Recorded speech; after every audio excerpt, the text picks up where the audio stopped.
અંકલેશ્વર જીઆઈડીસીમાં આવેલ Zydus life science કંપનીમાં અચાનક આગ ફાટી નીકળતા દોડધામ મચી જવા પામી હતી. અંકલેશ્વર જીઆઈડીસીમાં આગની ઘટનાઓમાં સતત વધારો થાય છે, ત્યારે આજરોજ બપોરના અરસામાં ઝાયડસ લાઈફ ઇન્સ્યોરન્સ કંપનીમાં આગની ઘટના સામે આવી હતી. અંકલેશ્વર જીઆઈડીસીમાં પોલીસ, ફાયર બ્રિગેડના જવાનો અને સેફ્ટી ઇન્સ્પેક્ટર જીપીસીની ટીમ દ્વારા ઘટનાસ્થળે દોડી આવી. સૂત્રો દ્વારા મળતી માહિતી મુજબ પ્લાન્ટમાં રહેલ ગેસની અસર પણ જોવા મળી હતી. કંપનીના CP9માં અચાનક આગ ફાટી નીકળતા કામદારોમાં નાસભાગ મચી જવા પામી હતી. આગને પગલે જીપીએમસી ફાયર વિભાગ જાણ કરવામાં આવતા 6 જેટલા ફાયર ટેન્ડરો સ્થળ પર દોડી આવ્યા હતા અને પાણીનો મારો ચલાવી આગ ઉપર કાબૂ મેળવવાના પ્રયાસો હાથ ધર્યા હતા.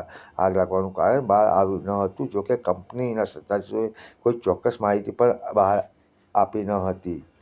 આજરોજ અંકલેશ્વર જીઆઈડીસીમાં આવેલ ઝાયડસ કેડિલા કંપનીમાં બપોરના સુમારે અચાનક આગ લાગી હતી. પ્લાન્ટ નંબર C9માં આગ લાગી હતી અને આગ કયા કારણસર લાગેલ તે જાણી શકાયેલ નથી. અત્યારે ફાયર પોલીસને તમામ સ્થળે આવેલ છે અને કોઈ જાનહાનિના અત્યારે સમાચાર મળેલ નથી.